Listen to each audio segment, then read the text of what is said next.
일생 동안 당신이 반드시 읽어야 될 100권의 책 일당백. 강원도 인제가 빚은 박인환 스페셜로 저희가 여러분 만나 뵙고 있고요. 2부 시작하도록 하겠습니다. 역시 2부에도 우리 일당백 찐 팬분들이 함께 해주고 계십니다.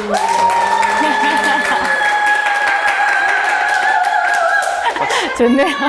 확실히 이분들이 창의적인 뭘 못해도 가르쳐주는 건 귀신같이 잘하는 분들이에요. 네, 책을 많이 읽는 분들이라 배운 거는 매우 잘합니다. 네. 자, 우리 찐팬분들과 함께 이따 아마 녹화 끝나고도 같이 식사도 아마 하러 가시는 것 같은데 맛있는 점심 식사도 하고 저도 참 그 인제 어제 밤에 이제 잠깐 왔었는데 인제 스피디움이라고 있습니다. 네네. 그 자동차 그 레이싱하는 그 인제 사실 그 인제 전국에 몇 군데 없잖아요. 근데 강원도 인제에 있더라고요. 그래서 그 새벽부터 그 자동차 굉음이 지나가는데 아주 신선하더라고요. 네. 그래서 그 전국의 레이서들이 다 몰리는 모양이에요. 특히 이제 수도권에서는 아마 하여튼 호남 쪽에 하나 있고 아마 여기 인제에도 하나 있으니까 이 수도권에 계신 분들이 이쪽으로 많이 오시는 것 같은데 뭐 소리가 아주 웅장합니다. 강원도 인제 여러 볼거리와 즐길거리가 많은 인제군 이번에 저희가 왔고요. 다른 지자체도 혹시 자랑할 게 많으시면 연락 주시기 바랍니다. 요즘 지자체들이 참 또 다양한 사업들 많이 하지 않습니까? 그렇죠. 네. 저희 일당백 가능한 맞춰드립니다. 자, 그러면 오늘도 우리 박인환 시인의 이야기 역시 뭐 2부에도 약간 소리는 좀 울립니다만 여기 이제 이 공간의 특성상 조금 소리가 울린다는 점 여러분께 양해의 말씀 좀 부탁드리겠고요. 저희가 1부에서는 박인환 시인이 뭐 아주 이제 짧은 생을 또 마감을 하셨기 때문에 그 짧은 시간 안에 있었던 수많은 역사의 뭐 질곡들이라든지 아니면 그 같이 활동하셨던 여러 시인들과의 관계 뭐 이런 얘기들 좀 많이 나눴었고요. 그 이야기 조금 더 이어가 봐야 되겠죠. 그러니까 우리가 일부에서도 왜 이제 그렇게 친분을 나눴던 김수영 시인이 박인환 시인을 공격했는가? 마리서사에서도 약간 좀 공격적인 이야기를 했지 않습니까? 네. 근데 1966년에 그 박인환이라는 제목으로 수필을 발표해요. 김수영 시인이. 네네. 근데 이 글은 그냥 진짜 말 그대로 거의 정말 장난이 아닌 수준이거든요. 그냥 처음부터 끝까지 욕이에요? 욕이라면 욕일 수 있는데 한번 내용을 보면 이렇게 시작을 하죠. 나는 박인환을 가장 경멸하는 사람 중에 하나였다. 그리고 이렇게 왜 경멸하느냐? 박인환처럼 재주가 없고 시인으로서 소양도 없고 경박하고 값싼 유행의 숭배자가 없었기 때문이다. 겉멋만 갔다 이거죠, 살다가. 그래서 나는 박인환이 죽고 장례식에도 일부러 안 갔다. 이렇게 나오죠. 일부러 안 갔다. 근데 비석을 세우고 이럴 때는 갔다. 마무리 산소에 갔다면서. 그러니까 왜 갑자기 인환이 죽고 나서 막치 천재가 요절한 것처럼 사람들이 떠드느냐. 그게 좀 마음에 안 들었구나. 네, 그래서 세상이 알고 있는 박인환에 대한 관념하고 내 사이에 너무 이 격차가 크다. 그래서 내가 그걸 한번 조정해 보려고 박인환의 시를 쫙 한번 찬찬히 읽어봤다. 근데 이런 이야기 나오죠. 시란 도대체 무엇인가라고 내가 생각을 다시 하게 됐다 이거죠. 그러니까 이 박인환 시가 한마디로 말해서 이렇게 하는 거죠. 인환아, 너는 왜 이런 신문 기사만큼도 못한 것을 시라고 쓰고 갔냐? 이 유치한 말빨도 쓰지 않는 후기. 목마와 숙녀를 가장 근사한 작품이라고 사람들은 생각한다는데 목마나 숙녀 이거 다 낡아 빠진 말이다. 너의 시에 나오는 원정이란 거는 정원직이죠. 원정이 뭐고 베코니아가 무엇이며 아포롱이 뭐냐. 이 너무 한마디로 올드 패션한 단어들을 쓰고 왔다. 이건 시가 아니다. 이런 식으로 공격을 하는 거죠. 그래서 이렇게 이야기하는 거예요. 내가 참 예전에 마리서사는 그래서 박인환을 좀 욕을 한 게 마음에 걸려가지고 죽은 애한테 내가 칭찬도 해줄 걸 하고 다시 읽어보다가 욕을 더하게 됐다 이런 얘기 나오는 거죠. 진짜 뭐 감정이 굉장히 안 좋은. 사실 50년대 그러니까 시인의 데뷔가 김수영이 조금 더 먼저 했습니다만 그 김수영이 데뷔할 때 시를 여러 편 보내지 않습니까? 근데 그 잡지에서 가장 김수영이 별 볼 일 없는 시를 딱 데뷔작으로 게재를 해준 거예요. 그래서 그걸 가지고 박인환과 박인환의 친구들이 엄청나게 씹었단 말이죠. 이런 수준 낮은 모더니즘에 떨어지고 그런 것들이 상당히 기분이 나쁜 것도 있었고 또 그 다음에 결국 박인환이 사실 50년대 문학의 아이콘이었거든요. 박인환으로 그 당시에? 예. 그러니까 그런 것들이 김수영이 상대적으로 소외가 되었고 그러니까 그런 것들이 김수영을 더 절치부심하게 만든 것도 있겠습니다만 뭐 어쨌든 그렇게 하면서 이야기를 쭉 하는 거죠.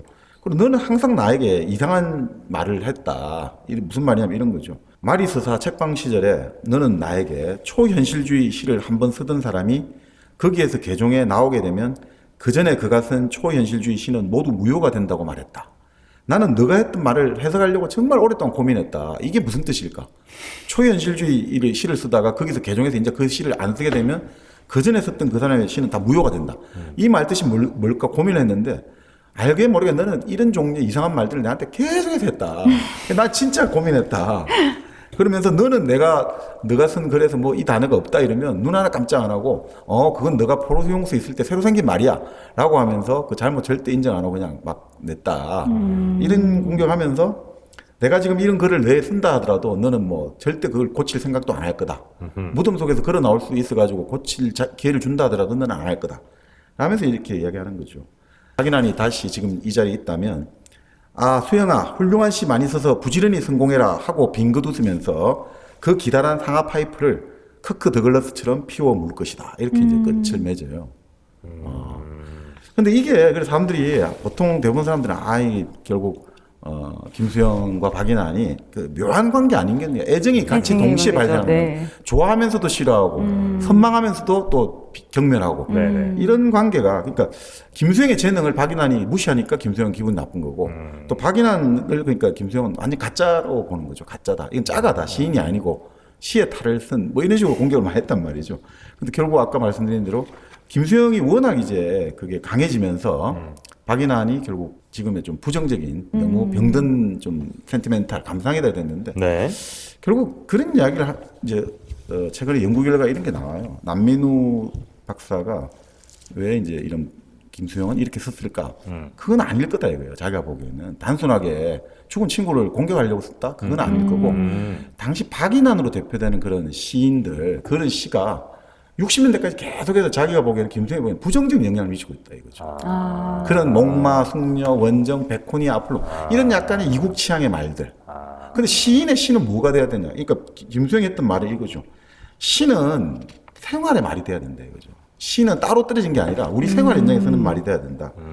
그래서 자기는 그런 그 시가 낡은 시인데 그리고 자기도 공격해요. 나도 그런 시를 썼다. 자기도 인정하고 그러니까 이걸 바꿔야 된다. 고쳐야 된다. 근데 자꾸 박인환을 떠받들면서 이거는 곤란하다 이거죠. 그래서 자기가 생각하는 말들 있잖아요. 어떤 자기는 이 살아있는 말이냐. 거대한 뿌리라는 시를 보면 그런 구절이 있죠. 요강, 망건, 장죽, 장전, 구리개 약방 이 모든 무수한 반동이 좋다. 뭐 해가지고 생활의 말들 있잖아요. 잘 안 쓰는 말 같은데 이런 말들이 결국은 우리가 이제 알고는 있지만 서볼 기회가 없는 그런 말들 있잖아요. 뭐 베코니아, 뭐 아폴론, 목마, 승려 이런 알고는 있지만 이런 거 말고 실제로 현장, 우리 삶의 현장에서 쓰는 말들, 민중들이 생활에 느끼는 분노와 불안 이런 것들을 쓰는 말을 받아야 된다 이거죠. 그러니까 그런 의미에서 이거를 이 김수영은 이 박인환이 하나의 어떤 우상이 되기 때문에 이걸 무너뜨려야지 이 문학관과 시인관을 바꿀 수 있다고 보고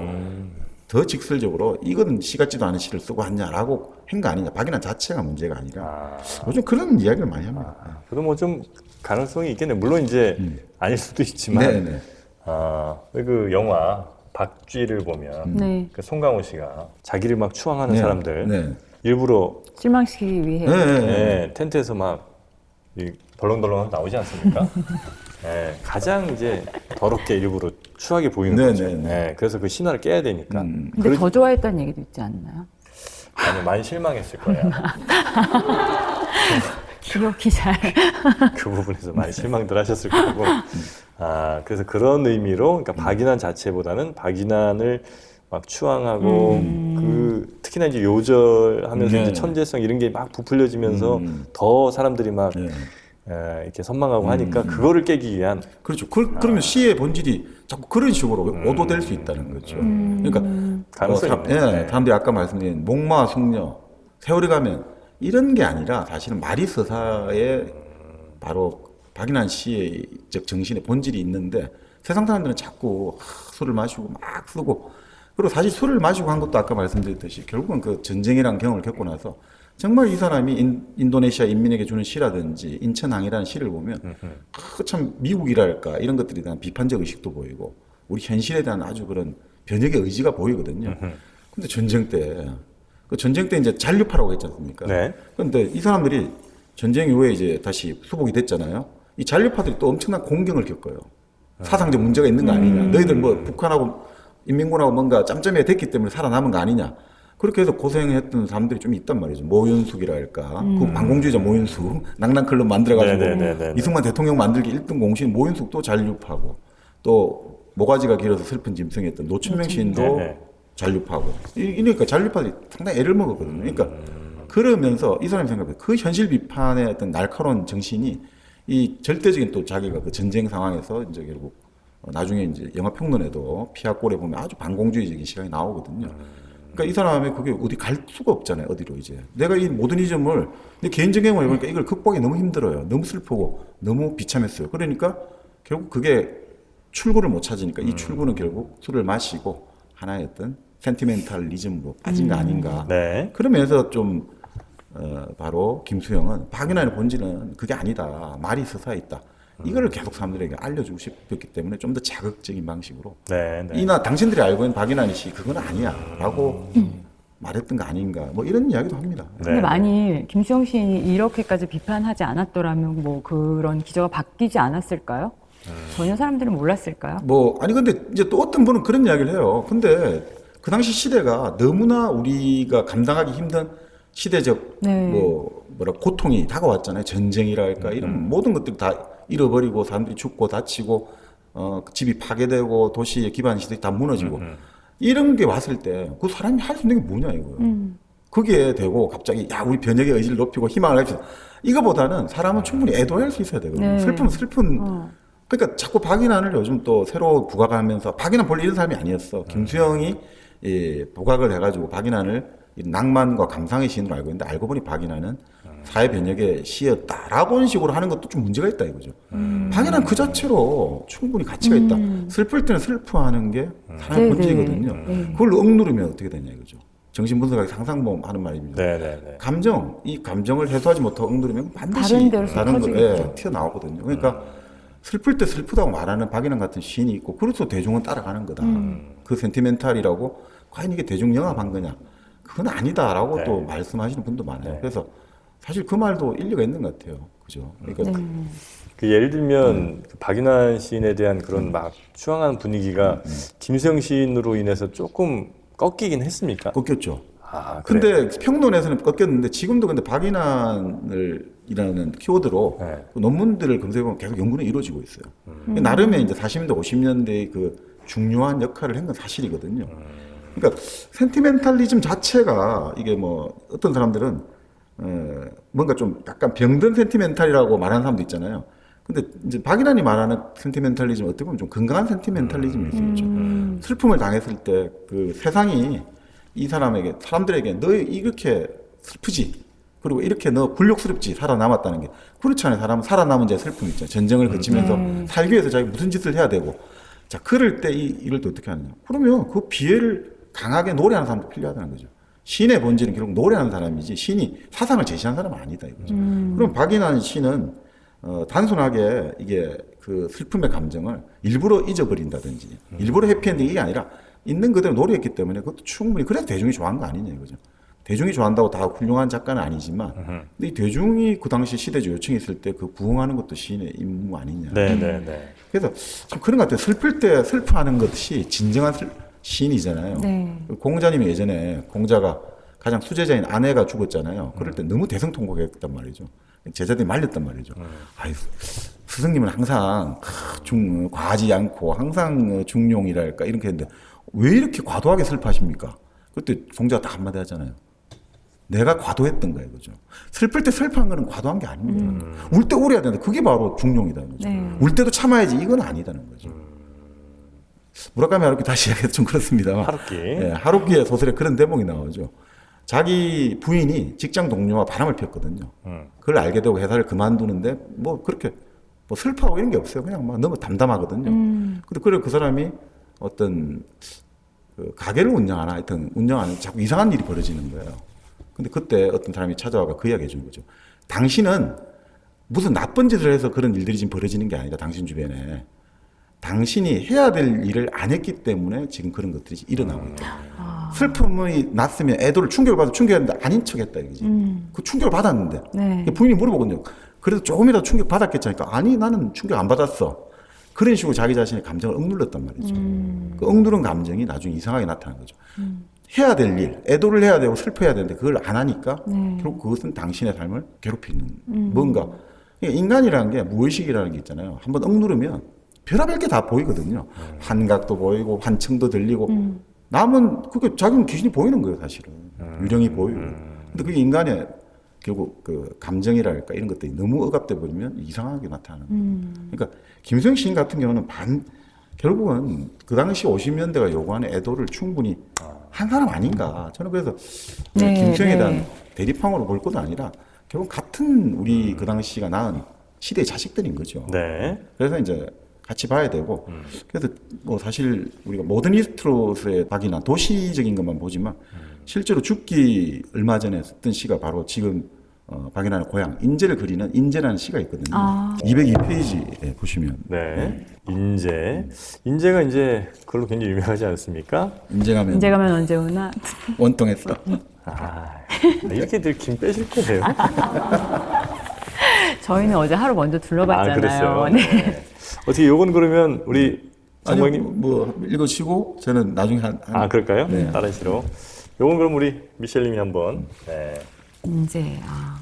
인제 봄이면 진달래가 피었고 설악산 눈이 녹으면 철렵 가던 시절도 이젠 추억. 아무도 모르는 산간 벽촌에 나는 자라서 고향을 생각하며 지금 시를 쓰는 사나이. 나의 기묘한 꿈이라 할까 부질없거나. 그곳은 전란으로 폐허가 된 도읍.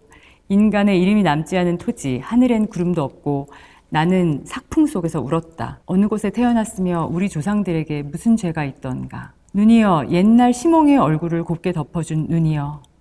너에게는 정서와 사랑이 있었다 하더라. 나의 가난한 고장 인제, 봄이여 빨리 오거라. 좋네요, 인제. 인제 좋아요. 네, 이곳에 있어서 그런지 더 몰입이 되는 것 같고 공감이 가고. 그 바로 여기 그 박인환 문학관 옆에 네. 그 산촌 민속 박물관이라고 그 옛날에 그 산촌 있지 않습니까? 화전민들 네. 그 생활을 디오라마식으로 아주 잘 맞아요. 만들어놨더라고요. 그때 네. 척박한 삶이랄까. 그러니까 그 뭐 정말 여기 먹고 90%가 산이라고 그때 말씀하시더라고요. 여기가? 예. 대한민국에서 두 번째로 넓은 지자체인데 90%가 산이다. 그래서 이장 한 명이 다 관할한 행정구역이 서울구청장보다 더 넓다 이렇게 하시는데. 근데 결국 얘기도 나오지만 나의 가난한 고장이잖아요. 그러니까 참 그 예전에 뭐 얼마나 여기 쌀농사 짓기가 힘드니까 네. 참 뭐 감자랄까 옥수수랄까 이렇게 하시는데 그러니까 항상 고향이라고 할 것들이 가난이고 그러니까 봄이야 빨리 오라 희망의 어떤 메시지를 주는 것 같습니다. 봄에 인제 봄이 빨리 와야 된다. 그래서 어제 막 그거 설명해 주신 분께서 먹을 게 없어가지고 막 뭐였지? 소나 뭐 먹었죠? 먹을 게 없어 소고기를 먹었다. 맞죠? 소나무 껍질 같은 거. 네. 아 소나무 껍질. 난 먹을 게 없어서 소를 잡아 먹었다는데. 도대체 평소에는 뭘 먹었던 거야 여기? 소나무 껍질. 네. 그게 이제 목피 아닙니까 목피? 그 초금 목피. 할 때 그 목피가 아마 그거겠죠 뭐. 초금 네. 목피죠. 예. 그래서 껍질 같은 거 이렇게 그냥 끓여서 이렇게 뭐 네, 밥처럼 먹기도 하고. 그 약간 가루 넣어가지고 떡을 만들어 먹기도. 네, 우리 어렸을 때 다 그랬죠 뭐. 아닌가요? 그까지는 아닌 모양입니다. 네, 막 풀뿌리 깨갖고 네, 이렇게 먹었다. 이 인제가 근데 전쟁의 피해도 꽤 컸던 그런 곳인 모양이죠. 아무래도 뭐 여기도 동부전선에서 그 38선에서 그 여기 막 올라가 있잖아요. 네. 예, 예전엔 그 전쟁 나기 전에 38선 딱 이렇게. 네네네. 여기가 지금 현재 저희가 있는 곳이 거의 38선 부분인 맞습니다. 거죠. 예, 네. 자, 인제라는 시. 아마 인제를 굉장히 또 그리워하고 사랑하셨던 모양이에요. 우리 박인환 시인께서. 그러니까 이게 사람들이 보통 유토피아를 그려보라고 하지 않습니까? 이상향을 그려보라고 그러면 보통 한 6, 7살 때 자기가 자랐던 동네를 이상향으로 제시해요. 그러니까 산골에서 자란 사람은 산골 이거에 자기 마음속에 유토피아하고 바닷가에서 5살을 보낸 사람은 바닷가가 이상향이 되고 그러니까 어린 시절에 원체험에서 사람들이 벗어나기 힘들죠. 그러니까 특히나 시인들은 시는 10살이라고 예전에 한번 우리가 말씀 누가 했잖아요. 네. 그 10살 이후에 배운 언어로는 시를 쓸 수가 없다는 거죠. 그러니까 시는 모국어가 그러니까 첫 번째 언어가 결정하는 거라고 하죠. 네. 우리가 제2외국어 배우고 영어도 배우고 막 합니다만 그걸로는 시 쓰기 힘들어요. 1급의 시는 절대 쓸 수가 없어요. 네, 네, 네. 그래서 모국어 교육이 왜 중요하냐면 결국 원천 기술이랄까 문학도 그렇고 원천적인 사상이랄까 이런 것들은 자기 언어로 써야 되거든요. 그러니까 영어를 가지고 잘 쓸 수 있죠 우리가. 근데 영어를 모국어로 하자 하는 주장이 있잖아요. 영어를 우리 언어로 쓰자. 그거 되게 위험한 발상이에요. 그럼 평생 미국 사람 뒤꿈치밖에 못 따라가는 거예요. 우리가 올리 아주 크리에이티브한 뭔가를 만들어내려면 이 영어를 좀 써서 잘합니다. 나도 그러니까 우리 하나의 어떤 원천 기술, 우리가 세상을 선도하는 사상과 어떤 컨텐츠 무엇을 문화 생산물을 만들려면 기본적으로는 우리끼리 있어야 되거든요. 영어가 더 편하신 모양이에요.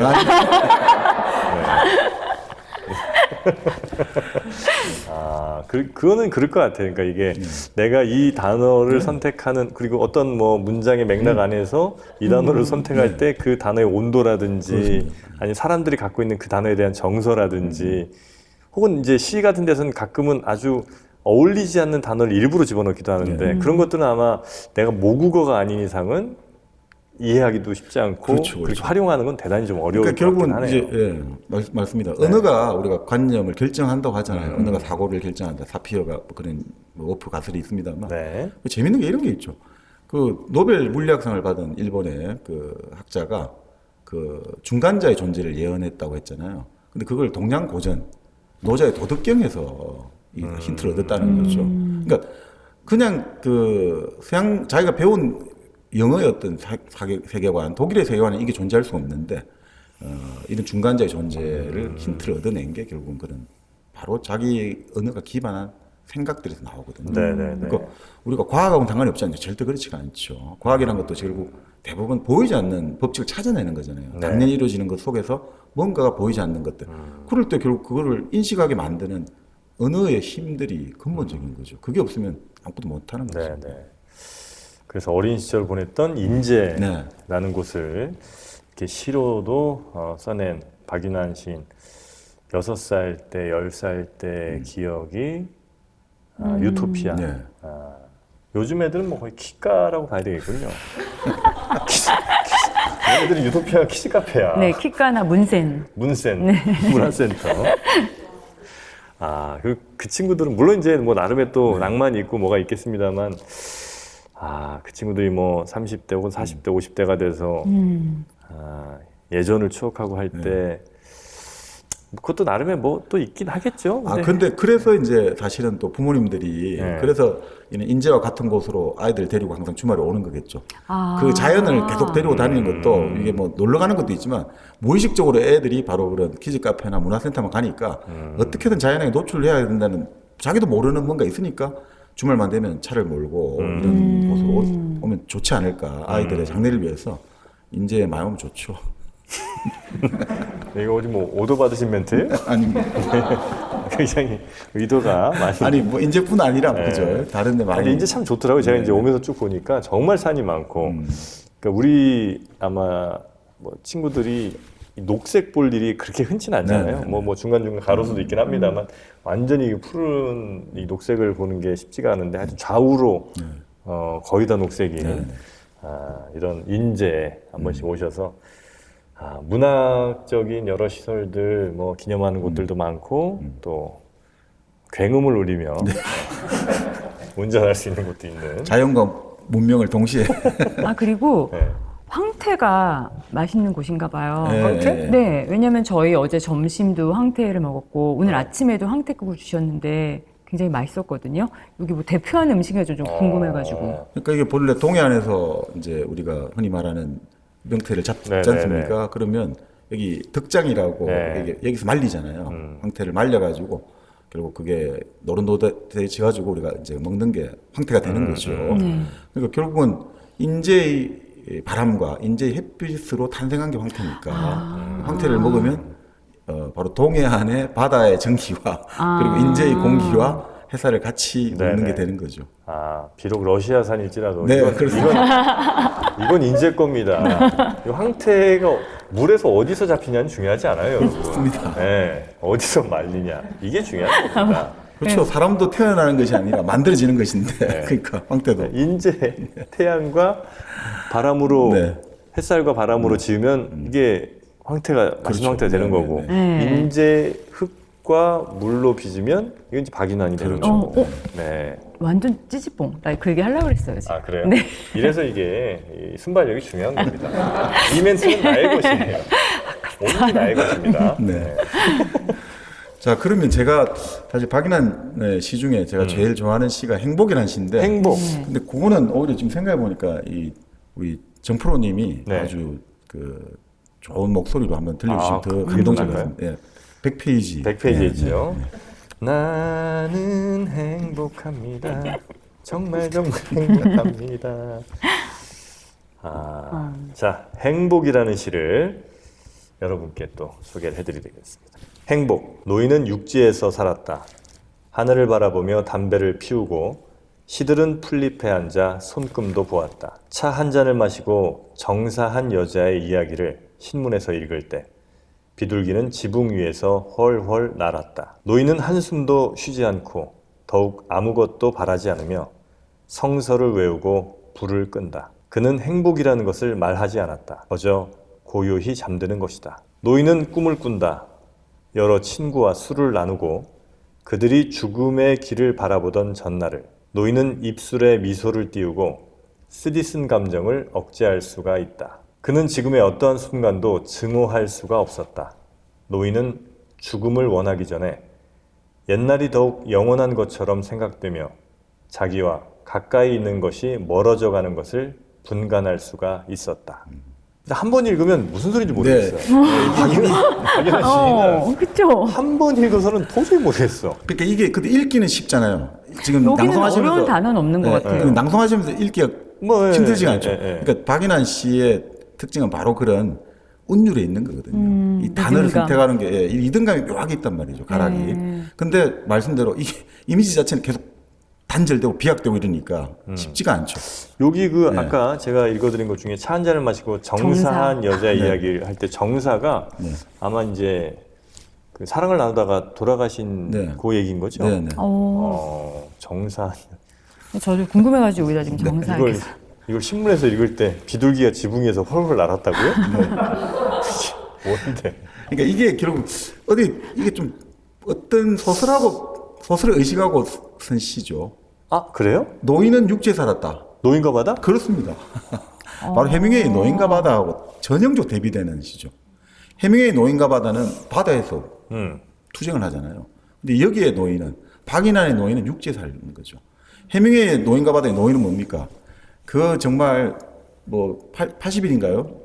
몇 달간 그 우리 치면 참치죠. 녹새치라고 하는. 네네네. 안 잡혔다가 결국 1,500파운드짜리 그 수백 킬로짜리를 며칠간의 투쟁 끝에 들고 왔는데 또 상어가 와서 먹게 되고 그냥 뼈만 가지고 오잖아요. 네. 그러면서 노인은 꿈을 꾸는데 아프리카에서 젊은 시절 자기가 라이온, 사자의 꿈을 꾼단 말이죠.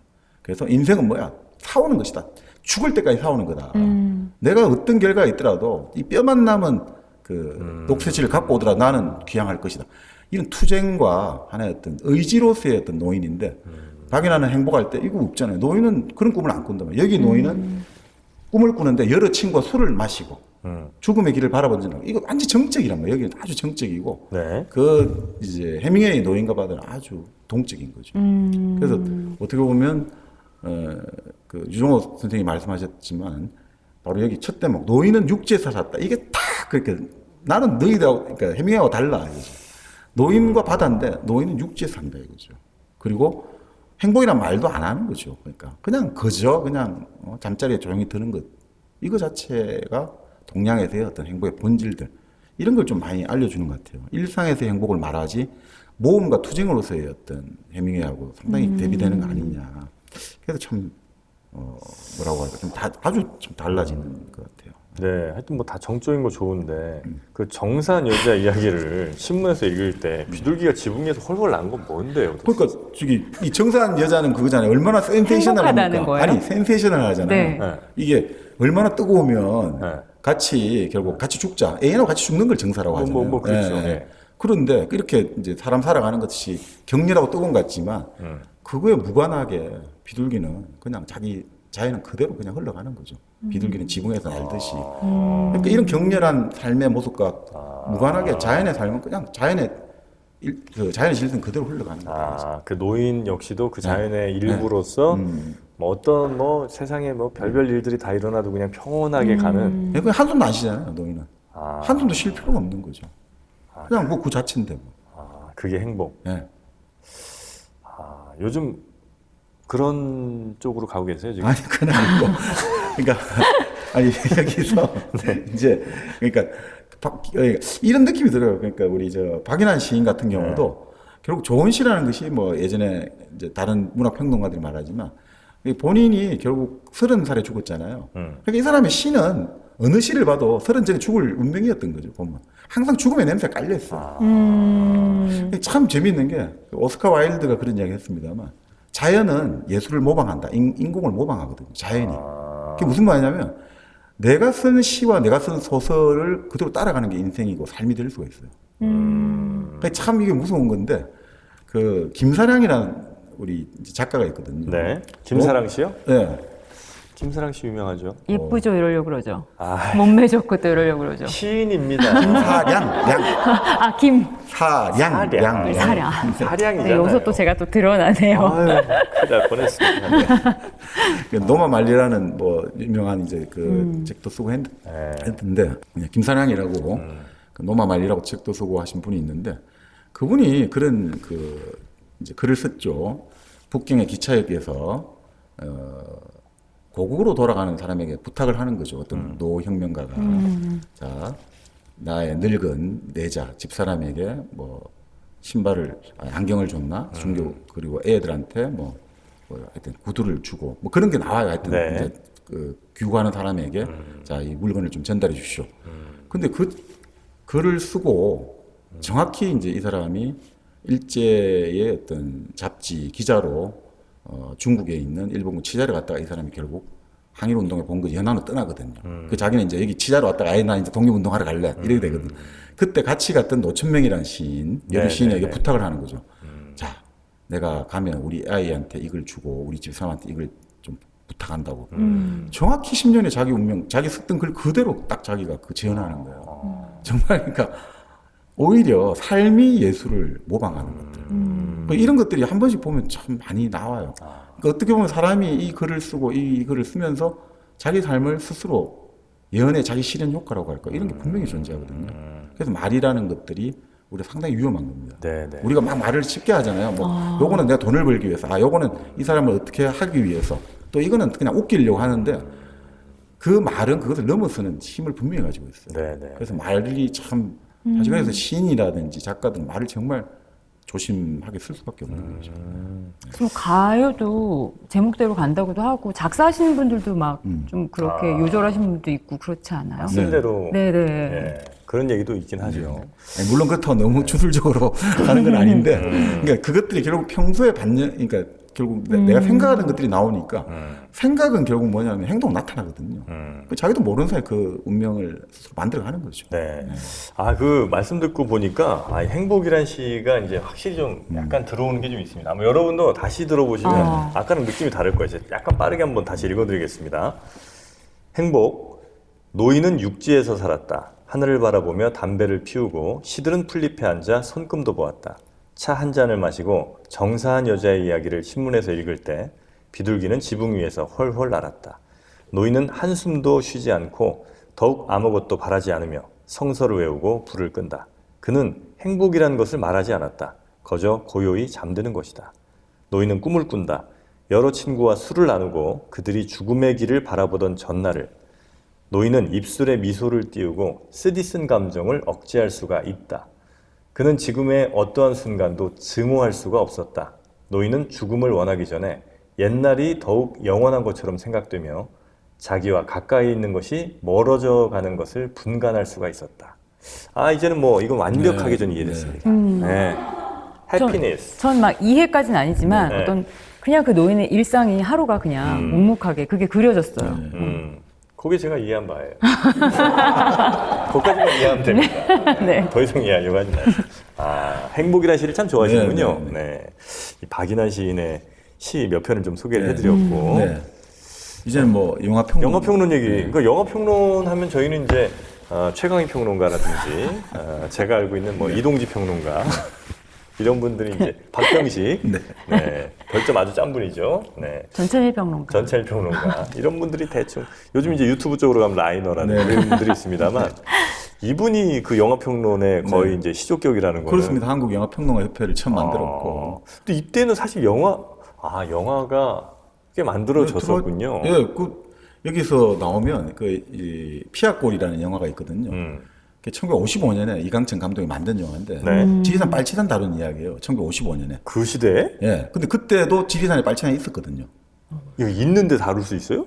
그러니까 이게 결국 좀 반공 영화긴 하지만 빨치산을 좀 인간적으로 그렸다 해가지고 그리고 좀 여러 가지 제재를 받았습니다만. 그렇겠네요. 그러니까 그때 사람들이 진짜 빨치산인 줄 알고 지나가다가 동무들 수고 많습니다. 이렇게 일반 민간인들이 진짜 빨치산인 줄 알고. 영화 찍는데. 예. 오. 그렇기도 하고 실제 빨치산이 마지막 지리산 빨치산이 1963년에 이제 그 정순덕이라는 여자 빨치산이 잡히면서 끝났거든요. 63년까지 빨치산이 있었다고 봐야죠. 근데 55년에 이런 영화를 찍었고 네, 또 바로 그 영화에 대해서 이제 평론을 했죠. 그러니까 사실 이분도 이 영화에 대한 그 평론의 시각이 상당히 그때 아까 처음 말씀드렸습니다. 상당히 반제국주의적이고 좀 반식민주의적이고 이런 시각이 좀 있거든요. 제가 보면 아메리카 영화시론이라고 미국 영화에 대한 자기의 어떤 생각들 담아놓은 게 있는데 한 34페이지 보시면 네. 재밌는 게 한번 대목이 있습니다. 네, 제가 한번 볼까요? 그러면? 네. 그러니까 아메리카 영화를 이제 우리가 어떻게 감상해야 될 건가 하면서 이분이 그런 이야기를 하죠. 아메리카 영화를 감상하는데 가장 중요한 것은 우리들의 의식을 뺏기지 않는 것이다. 그리고 아메리카가 자본주의 문명이 극도로 발달하는 나라라는 것은 누구나 잘 아는 일이다. 그렇지만 아메리카 문명은 우리의 생활과 사고와는 너무도 떨어져 있고 아메리카의 영화 정책은 국가 정책과 동행하고 있는 것이다. 그러면서 항상 그런 이야기를 해요.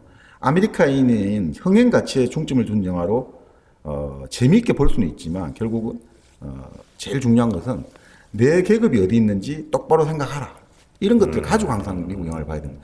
상당히 의식적이고 사회의식적인 그 글들을 보여주고 있어요. 그래서 제가 보면 이분이 사람들 생각에는 그냥 미국 영화 좋아하고 옷 따로 입고 이런 게 아니고 나름 아주 반자본주의인 측면도 있어요. 그리고 뭐 영화의 주인공과 영화의 소재와 주제를 모두 자본주의 문명과 사회에 충실하게 하고 그것을 옹호하는 데 전력을 다하는데 결국 오락도 아니고 예술도 아니고 아메리카 영화의 본질은 경제를 위한 산물이다. 상당히 날카로워요. 네네. 그러니까 그런 거를 1948년에 이미 제시하고 있죠. 그러니까 그런 면들, 그러니까 그렇게 처음에 시작을 했던 거죠. 그런데 그분이 뭐 영화도 많이 좋아했거든요. 그래서 뭐 앙케이트가 나온 게 있어요. 좋아하는 남자 배우. 국내. 그 당시? 예, 자기가 이제 그 앙케이트 받은 거죠. 국내 없다. 국외 험프리 보가트, 헨리 폰다, 장마레. 왠지 배우도 좀 그런. 험프리 보가트는 우리가 카사블랑카로 워낙 유명하고 상당히 험프리 보가트 같은 경우는 아주 미국적인 배우죠. 그게 뭐냐면 반항하고 사회 기존 타협 잘 안 하고 약간의 아웃사이더적인 느낌을 주면서 뭔가 내가 짠하고 나타났다가도 소리 소문 없이 사라지는 거예요. 절대 스포트라이트를 받지 않겠다는 거죠. 사랑하는 여인이 나타났지만 그 여인을 도와주지만 그 여인의 행복을 빌어주지 나는 절대 뭐 같이 해피엔딩 하지 않는다. 그런 거를 그러니까 비주류 정서가 좀 묻어 있는 거죠. 헨리 폰다는 또 나름 어떻게 보면 정말 뭐 유명한 분이죠. 제인 폰다의 아버지이기도 하고. 네네. 아주 그러니까 그런 좀 약간의 그 지적이고 그런 연기파 배우들을 자기는 좋아한다. 국내는 없다는 거는 그 당시 워낙 영화가 아직 이제 좀 그랬던 것 같습니다. 좋아하는 여배우 국내 이 재밌는 게 물론 없다. 이게 좀 충격이에요. 물론 없다. 그러니까 이분이 영화 배우들하고도 찍은 사진이 있거든요. 그 당시 유명했던 배우 최은희, 신상옥 감독의 찍은 배우는 있는데 물론 없다 이렇게 나오고 한국 영화가 뭐 크게 이렇게 뭐 평론할 만한 게 아니다 이런 생각을 좀 약간 그런 게 많이 네. 좀 나오죠. 지금 우리가 너무 열악하다 네, 뭐 이런 네, 게 좀 네. 나오긴 합니다. 국외는 누굴 좋아하냐니까 엘리자베스 테일러, 조한 크로포드 뭐 이런 배우 좋아한다 이렇게 나오고 조한 크로포드. 예 유명한 배우 있습니다. 그리고 또 이분이 아예 그 아까 말한 험프리 보가티의 부인이 있거든요. 네. 로렌 바콜이라고 로렌 바콜에게라는 아예 편지 비슷하게 글을 떴어요. 내가 이 글을 쓴다고 해서 당신에게 물론 이건 전달되진 않겠지만 하면서 이제 로렌 바콜을 쓰기도 하고 그리고 조한 감독도 하니까 이제 결국 프랭크 카프라, 캐럴 리드, 존 휴스턴 뭐 이런 감독들을 하고 있어요. 네. 예, 그 다음에 인상에 남는 영화 젊은이의 양지. 젊은이의 양지. 네. 거기 이제 배용준 씨 나왔죠. 하이라 씨. 하이라 씨 나왔나요? 네. 그 내용이죠. 이게 몽고메리 클리프트라는 배우가 연기를 했는데 야심 많은 젊은이가 네. 자기의 출세, 자기가 이제 새로운 부잣집 딸하고 사귀어야 되는데 그 전에 사귀었던 애인이 문제가 되니까 죽여버린 이야기. 아, 그 비극이죠. The Sun in the Place, 젊은이의 양. 번역을 참 잘한 것 같아요. 본래 그죠? 양지 뭐 이런 건데 이걸 젊은이의 양지. 아, 젊은이의 양지. 예. 그러니까 거기도 그 지금 말씀하신 우리 드라마도 좀 비슷하잖아요. 네네. 전에 사귀었던 연인을. 이종원 씨가 배신을 하는 거죠. 그거가 그런 스토리가 또 꽤나 그렇죠. 많이 네. 여러 용도로 또 나왔죠. 멜로 드라마의 딱이죠. 네. 그 대표적인 게 그 누굽니까? 시문화 전광열 씨 나왔던. 아, 부숴버릴까요? 네. 아, 그 욕망의 청춘의 덫. 청춘의 덫이었나요? 네. 네. 하여튼 뭐 그런 영화들. 계속 변종되는 거죠. 네.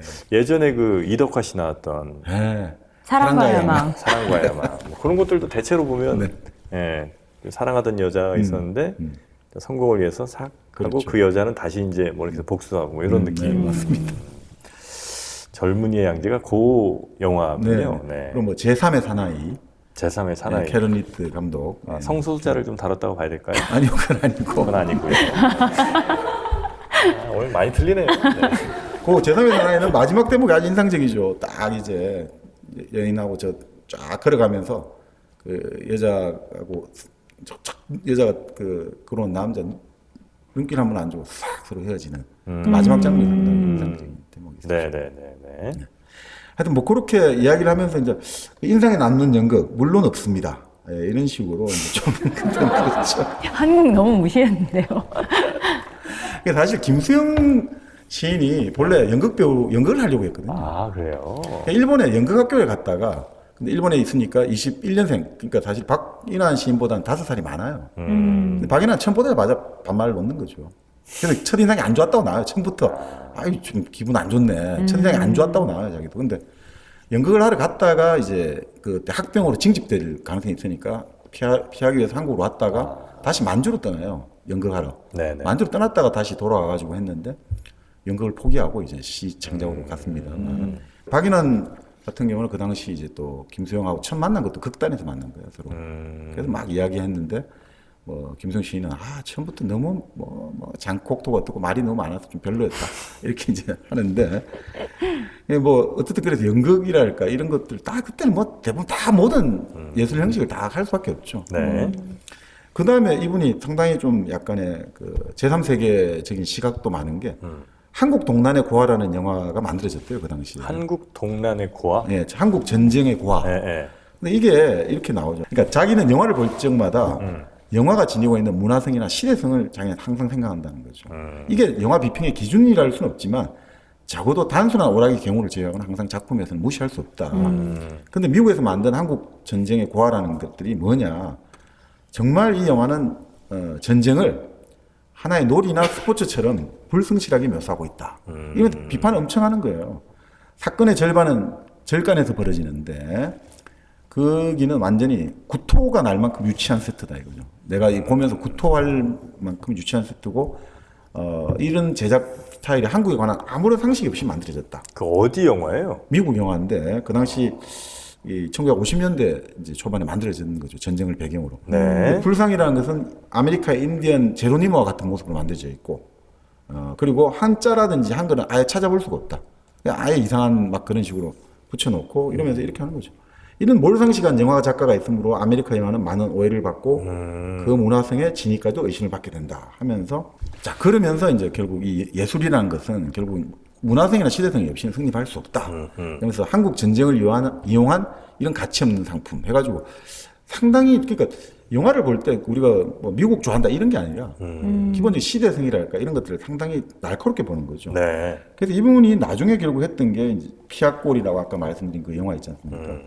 그거를 정말 날카롭게 좀 분석하는데 그게 이제 결국은 일종의 방공 영화의 시각에서 보는 거죠. 피아골. 예. 그 지리산 피아골 바로 그겁니다. 아, 네네네. 네. 그 지리산 피아골. 그러니까 한마디로 빨치산을 상징하는 공간이 이제 지리산이고 그 중에서도 이제 피아골로 보는 거죠. 역사의 비극 현장이죠. 피아골은 피아골이긴 하지만 또 한자로 따지면 나와 적. 한자로 쓰자면 그럴 수도 있죠. 그런 네. 걸 또 네. 중의적으로 썼다고 볼 봐야 수 되겠죠? 있겠네요. 네. 언어적 감각은 확실히. 네. 피아골. 그러니까 이 피아골은 한국 영화 평론을 잘 안 하는데 피를 들었더라고요. 그러면서 이런 이야기를 해요. 다 좋은데 너무 빨치산 게릴라에게 인간적인 면을 줬다는 거예요. 그러니까 거기서 나오는 아가리 대장, 빨치산 두목을 아가리 대장으로 나오는데 이건 철두철미하게 악한으로 그려져야 된다. 이거 자기가 보기에는 시나리오상. 근데 여기를 왜 이 사람에게 뭔가 인간적인 면을 보여주냐 이거죠. 나름 이게 이제 마을을 습격하라 명령하고 나름 고민하는 장면이 나온다 이거죠. 물론 그걸 해가지고 결국 나중에 변해가지고 막 여자를 성폭행을 하고 부하를 죽이고 이런 대목을 더 이제 비극적으로 보여준다고 하는데 자기는 그것조차도 반대한다 이거죠. 왜 반대하느냐? 악랄한 자에게는 잠시의 어떤 그런 해안의 순간도 허용해서 안 된다. 그러니까 이런 것들은 내용적으로 사상적으로 무리를 일으키게 할 수 있다. 너무 이런 것 같아요. 그래서 막 영화가 주는 자극성과 포악성을 생각해야 된다. 이 영화 평론가가 이런 말을 해요. 지금 왜 미국의 갱스터 영화가 유럽에서 금지가 되고 있느냐?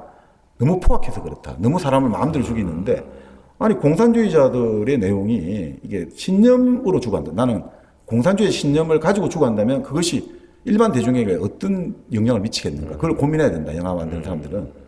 너무 센 것 같아요. 그래서 영화는 어디까지나 건전한 자극만을 줘야 하며 더욱 반공 영화에 있어서는 한 명의 공비를 할지라도 그들이 공산주의 신념을 가진 채 죽게 한다는 것은 불쾌하게 짝이 없는 것이다. 무조건 바뀌어야 된다. 그죠? 후회하고 땅을 치면서 후회하고 내가 왜 이랬을까? 결국 어머니 돌아가고 싶어요. 이런 명령을 내린 조선공산당 미워요. 이렇게 해야 되는데 왜 공산주의자 신념을 가진 채로 죽게 하느냐. 그러면서 포악성의 문제도 이 영화에서 너무 나타난다. 촌락을 습격하고 양민을 살해하고 윤관하고 이런 것들이 너무 노골적으로 묘사하니까 오히려 자기는 좀 이런 것들이 좀 문제가 있다고 본다. 그래서 해방 후 가장 성공한 작품으로 표현기법에서 인정한다. 그렇지만 이 내용 하나로 이 공비를 인간적으로 그렸다는 하나로 상당히 문제가 있다. 이러면서 그래서 참 이때 그러니까 그런 생각이 드는 거죠. 네. 이분이 결국 그 한국 전쟁에서의 경험이라는 게 너무나 이제 크게 작용한 거 아닌가. 그런 것 같네요, 진짜. 네. 네. 그러면서 별점 2개 줬죠? 그리고 글을 썼다는 것 자체가 별점이 아닌가. 그런가요? 네. 근데 본인은 이렇게 영화를 막 이렇게 평가하셨잖아요. 근데 본인의 시가 다른 사람에게 그런 암울함을 줄 수 있는 영향을 줄 수 있는 건 또 생각을 못 하셨나 봐요.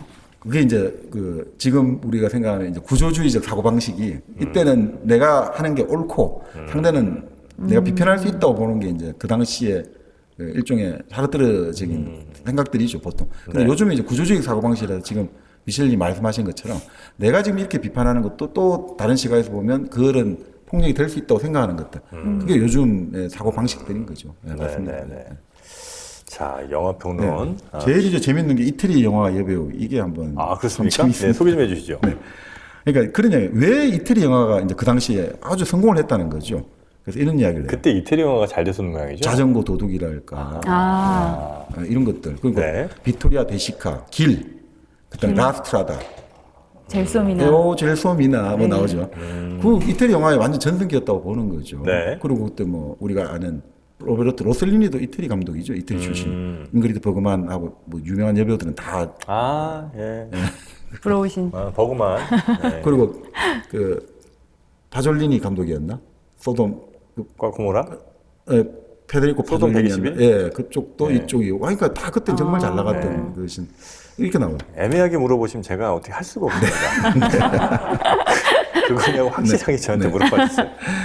최근 이태리 영화의 성공은 절반은 여배우들의 힘이고 그들은 하룻밤에 세계적 스타가 되었다. 그래서 이런 이야기를 하는 거죠. 왜 이렇게 이태리 영화 성공하느냐. 그러니까 여배우들 덕분이다. 그러면서 감독이 이런 이야기를 한다는 거죠. 우리들은 아름다운 꽃이라면 보자마자 꺾어둡니다. 아, 이거 좀 잘못 의지하시면 안 되고 캐스팅을 한다는 거죠. 찜한다는 거죠. 픽한다는 거죠. 오피스에서도 상점에서도 공장에서도 농장에서도 길거리에서도 우리는 꺾습니다. 그러니까 아름다운 여인들은 우리 다 이제 바로 캐스팅을 한다. 특히나 이때 유명했던 사람들이 미스 이탈리아 대회 있잖아요. 이때 대부분 다 성공해요. 그 미스 이탈리아 출신들이 1946년이 지나 롤로브리지다였나 그렇고 그리고 뭐 유명한 여배우 누구냐면 실바나 망가노였나? 자, 여러분 다 알고 계시죠? 네, 유명한 여배우입니다. 네. 실바나 망가노. 실바나. 아주 찾아보시면 딱 보시면 나와요. 실바나 망가노라든지 이런 배우들. 그리고 그 배우들 이제 아까 말한 실바나 망가노나 지나 롤로브리지다 그 다음이 나온 사람이 1934년에 태어난 소피아 로렌. 그 이탈리아 사람이에요? 네. 소피아 로렌은 우리 지난 시간 무솔리니 했잖아요. 네. 무솔리니의 지금 외손녀가 거기 이모거든요. 무솔리니하고 사돈 관계예요. 무솔리니의 외손녀의 이모. 네, 그러니까 그 사돈 맺은 거죠. 무솔리니 가문이랑. 네, 네. 그러니까 소피아 로렌이 이제 완전 일세를 풍미했고, 그다음 소피아 로렌 다음에 나온 사람이 이제 1938년생인 클라우디아 카르디날레. 그 시시라 불렀어요. 클라우디아 카르디날레의 머리 글자를 따서 시시라고 부르거든요. 네. 그다음 미국 영화에 MM이 있죠. 마릴린 먼로. 마릴린 먼로. 네. 그다음에 또 프랑스 영화에 비비가 있죠. 브리짓 바르도. 네, 바로 이게 이 이니셜로 유명했던 배우들이죠. 우리 YS, DJ, JP 하듯이 네. CC, MM, BB. AA는 없어요 아직. 비비 대표작이 그 하늘 땅 별땅 아니겠습니까? 맞습니다. 네, 듀엣이었죠.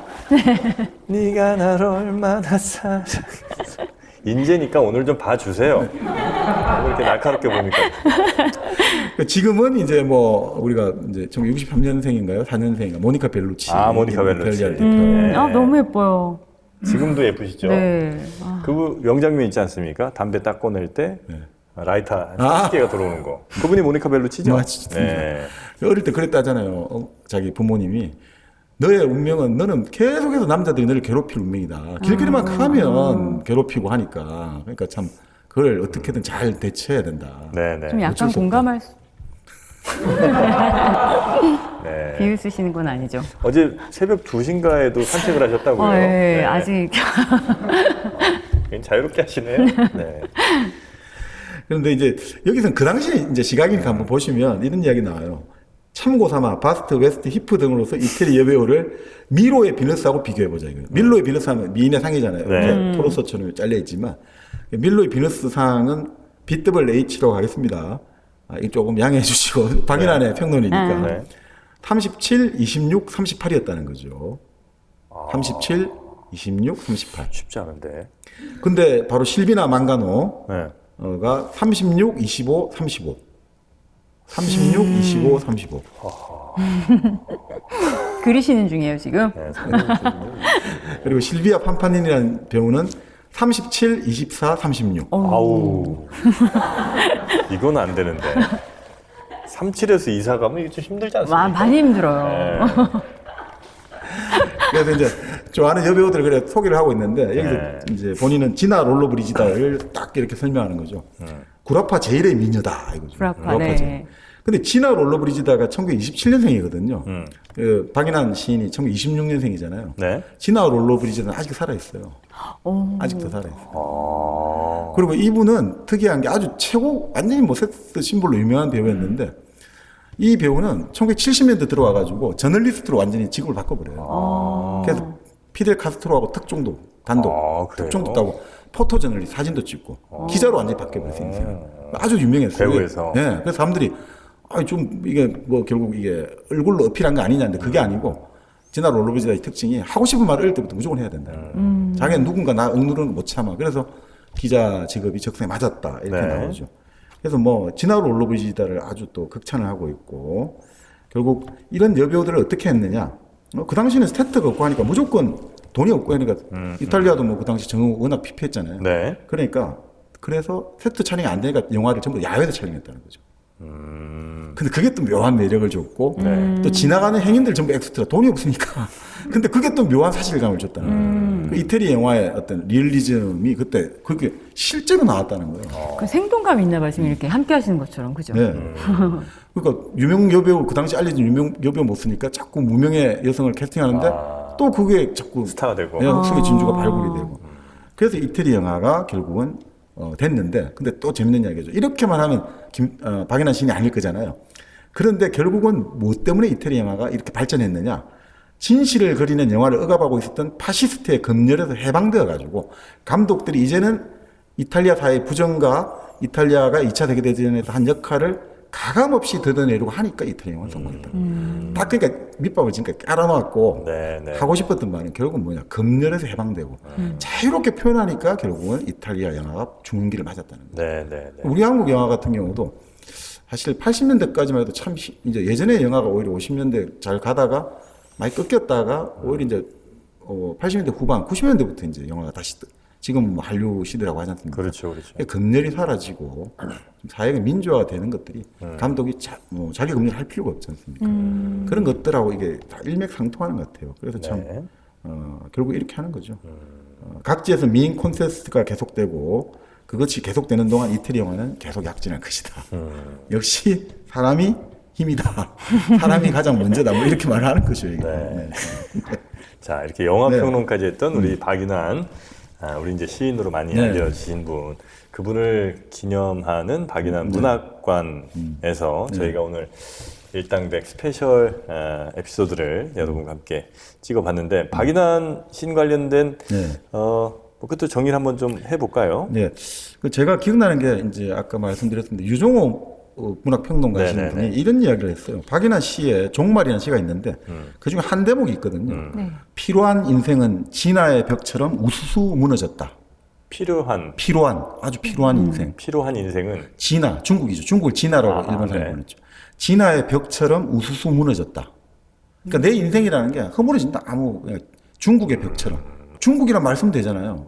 해방 이후에는 중국이란 말 썼거든요. 근데 일제는 중국을 약간 좀 폄하하는 의미로 진화란 말을 쓰거든요. 여기서 어떤 말이냐면 중국 할 때 중의 의미가 뭡니까? 가운데 중이잖아요. 그러니까 튼튼해 보이고 중심 이런 느낌을 주는데 진화의 지는 가지지자거든요. 부분이라는 느낌을 주죠. 무슨 말이냐면 그리고 진화가 그 당시 일제가 이제 침략을 하면서 계속해서 무너졌잖아요. 만주 빼앗기고 뭐 계속 난징 빼앗기고 계속 무너지잖아요. 그러니까 내 인생이 계속해서 현실의 세파에 그냥 우수수수 무너지는 느낌을 주는 거죠. 그게 마치 일제가 이제 중국을 침략해가 이기듯이 하는 건데 이분이 이런 말을 왜 중국이란 말을 안 쓰고 진화란 말을 썼을까 이거예요. 그러니까 아까 지금 말씀대로 그 진화란 말 한 단어에 가지지자라는 한자 의미도 있으니까 좀 부분이 있는 느낌 들고 또 일제 강점기를 체험한 세대 입장에서는 맨날 일본한테 당하는 중국의 진화의 이미지 이런 것들에서 인생이라는 것을 표현할 때 단순하게 그냥 이 사람이 그냥 중국의 벽처럼 하면 재미가 없는데 이 중국 대신 진화라는 단어 하나로 완전히 이 생동감을 획득한다는 거죠. 이게 무슨 말이냐면 바로 이렇게 사소하지만 섬세한 감각이 좋은 시를 만든다는 거죠. 그러니까 사실은 박인환 시인도 김소영 시인도 마찬가지고요. 실제로 우리가 생각하는 그 단어에 그 조사 하나, 그 명사 하나에 신경을 썼기 때문에 지금 우리가 이야기를 하는 거거든요. 그러니까 그냥 그 자체로 사람들이 떠받들어 가지고 생기는 명시도 없고 그런 시도 없어요. 사실은 이런 사소해 보이는 요 하나하나에 신경을 쓸 때 시의 명시가 탄생하는 거거든요. 그래서 사람의 삶이라는 것도 어떻게 보면 부분에 작은 세목들이 모여가지고 위대한 인생이 되는 거지. 나 큰일 할 거야. 이렇게 해가지고 되는 건 아니라는 거를 오히려 박인환 시인은 보여주고 있다. 그 말 한마디로 우리한테 보여주고 있다 생각이 듭니다. 우리 정박님께서도 사실 이 박인환 시인 관련돼서 이 수많은 레퍼런스들, 수많은 자료들을 또 이렇게 입력을 하셨기에 이게 가능한 거지. 그냥 정박님 원래 똑똑하시니까 뭐 이렇게 여러분 생각하시면 안 됩니다. 물론 뭐 현재적인 뭐 기본이 있으시지만 그럼에도 불구하고 수많은 자료와 아주 그 디테일들을 오늘 얘기하면서 도대체 가지를 얼마나 뻗었습니까? 수많은 가지 지자를 전 쓰고 싶어요. 진이와 함께 하시는 오늘 진이도 되게 여러 경로를 통해서 이렇게 되셨나 봐요. 그죠? 맞아요. 저는 굉장히 다양한. 네. 하여튼 우리 정박님의 콘텐츠가 앞으로도 계속해서 여러분을 만나 뵈려면 지금 구독자로 조금 부족합니다. 네. 여러분 하나하나가 다 십자군이 되셔서 여러분 하나하나가 다 구루카 용부형이 되셔서 주변 분들께 많이 좀 알려주셔야 됩니다. 그래야 네, 우리 정박님의 또 힘을 더 얻으셔서 열심히 또 컨텐츠 이렇게 준비해 주시지 않겠습니까? 네, 오늘 강원도 인제군에서 그리고 박인환 문학관에서 촬영한 녹화한 오늘 일당백 스페셜 편은 여기서 이제 저희가 마무리를 할 텐데요. 네. 끝으로 노래 하나씩 좀 선곡하면서 마무리할까요? 네, 우리 미셸님 혹시 생각나는 노래 있습니까? 명태, 황태의 고장이니까요. 네. 성악 명태 있죠? 네. 성악 명태. 네. 네, 저는 그러면 명태 하면 또 우리 강산해 씨의 명태로 또 가겠습니다. 네. 명태라는 노래가 있습니다. 네. 자, 우리 정박님께서는요? 우리 아까 세월이 가면 나혜심 가수가 나중에 불렀다고 했지 않습니까? 네. 그러니까 나혜심 가수는 가고 없고 따님이 있으니까 노래 디디? 김혜림의 디디. 매우 실망스럽습니다. 갑자기 김혜림. 역시 뻗어나가시는. 네, 김혜림의 디디. 자, 우리 제작진들 잘 선택을 해주시고요. 우리 오늘 1박 2일간 저희와 함께 움직여주셨던 우리 일당백 찐 팬분들은 어떻게 즐거우셨는지 모르겠습니다. 네. 좋습니까? 네. 다음에도 한번 또 오실 겁니까? 네. 다음엔 여러분 안 부르겠습니다. 우리도 새로운 분들과 함께. 네, 농담이고요. 하여튼 여러분들 끝까지 저희와 일당백과 함께 해주시면 여러분들이 사실 저희의 가장 소중한 자본이고 여러분이 가장 필요한 분들이니까요. 앞으로도 우리 일당백 많이 사랑해 주시고 점점 더 이런 오프라인 모임들 그리고 이렇게 문화 탐방이라고 할까요? 문화 여행 같은 것들 많이 기획해서 여러분과 함께 피부로 서로 느끼는 피부로 느낀다? 같이 접촉도 좀 제가 얘기하면 이상하게 다 약간 더러워져. 네. 여러분과 함께 같이 할 수 있는 호흡할 수 교류하시죠. 교류하시죠. 교류로 가겠습니다. 네, 교류로 할 수 있는 시간 많이 만들도록 하겠습니다. 여러분 많이 참여해 주시고요. 오늘 일당백 스페셜 강원도 인제에서 진행한 편은 여기서 마무리하도록 하겠습니다. 함께해 주신 여러분 대단히 고맙습니다. 고맙습니다.